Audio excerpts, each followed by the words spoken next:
Welcome to the MIA Animation Conference and Festival. We're taking you behind the scenes to meet the world's most talented animators.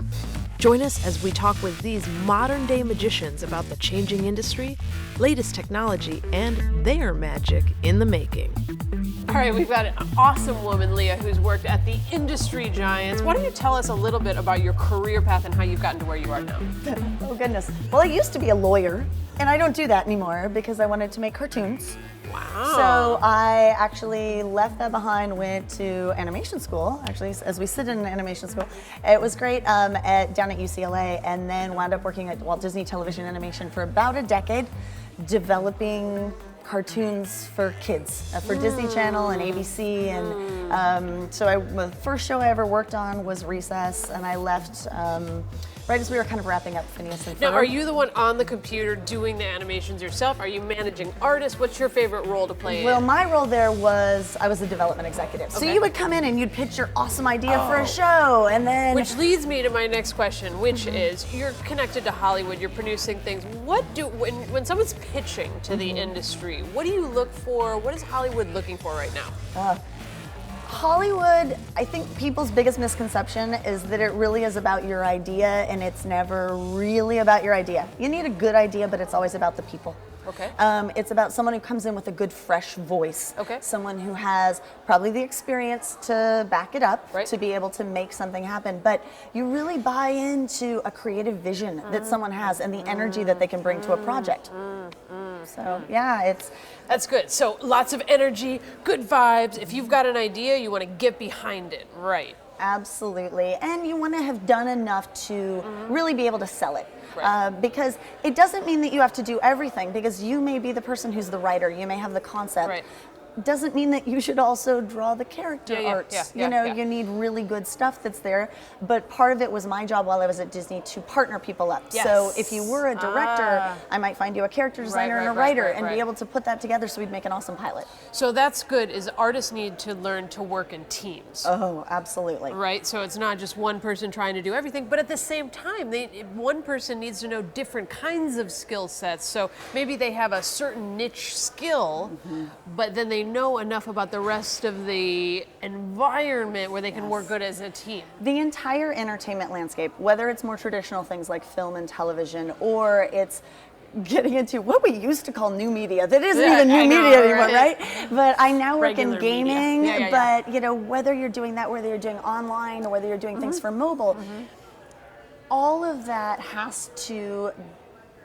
The world is something that really rewards a person who, yes, has a specialty, but really is a jack of all trades in a lot of things. Understands enough about technology, understands enough about what the different disciplines need to make it work. Because you, now with all of these type of media, you don't just need art and actors and writers, you also need coders, and you need people who understand. Let's talk about that. We've got this convergence going on. Here we're in animation, but we've got animation that's sort of melding it with for the new hardware, for the augmented reality, virtual reality hardware that's coming out. We need to incorporate video with animation, with the ability to buy e-commerce inside of the video, with social media. Tell us about how all this stuff is coming together, and people in totally different disciplines are now working together. Absolutely. So when I left Disney, I actually was up at Microsoft working on a lot of these kind of projects, because I worked in the Xbox division. Right.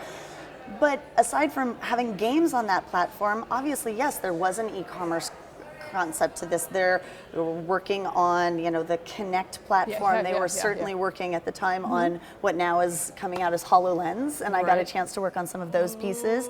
And they were doing the Surface tablets, and they were really looking for ways to take what might be a very popular game property, like your Halo, Gears of War, Forza, all of those sorts of things, and how do you take those pieces and also find other ways to bring the story worlds, the characters, the merchandise, all of that sort of thing to the viewer and to the player in so many different ways, so that when you could take great content and marry it with all these different types of technology. All different revenue streams to drive business. Yeah, this is all a business. because at the end of the day, we all want to make awesome art. Yeah. But we also need to make money with it. Right. So to wrap up, you have an amazing position that you're working in now. I would like you to tell us about that, and specifically how you really mentor your employees and how you want to grow their potential, and that's important to you as a company. Absolutely. So now I work at ArenaNet. We make a wildly popular MMO called Guild Wars 2. We're coming out with our first expansion right now. It's really exciting. And I was so excited to come to that company because they really do believe in finding talented people but really growing them and mentoring them. We absolutely set up times where we have guest speakers come in.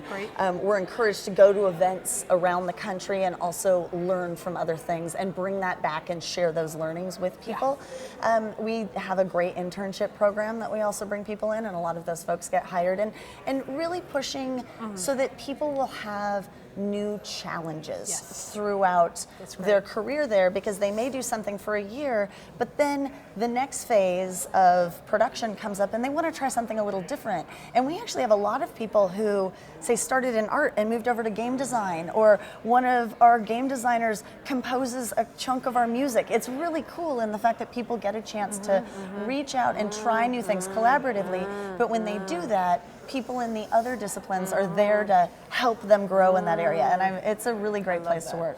So at the risk of running along, I'll ask you just one last final question, which is, what's your advice to girls and young women who are coming into this tech field that's been sort of a boys' club in the past? I know we could probably talk about this for 3 hours. This is a long topic. The 15-second answer. It can be, but here's the thing.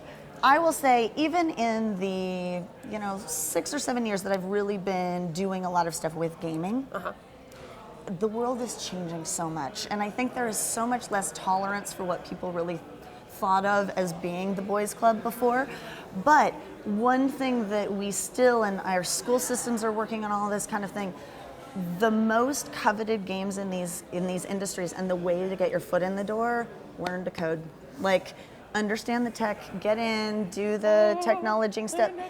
It is a way to really be able to write your ticket to those kind of dream jobs of working in technology, working in gaming, working on mobile and social. It's magic. If you know how to code, you know how to work magic. And even a person like myself who may do more with narrative, if I understand some of the basic coding, I am so much more aware of how to get done what I need to do. You have a higher earning potential, by the way. And ask what you're worth. As a girl, ask what you're worth. So demand what you're worth. Okay, cheers to that. All right, this is the most animated interview yet.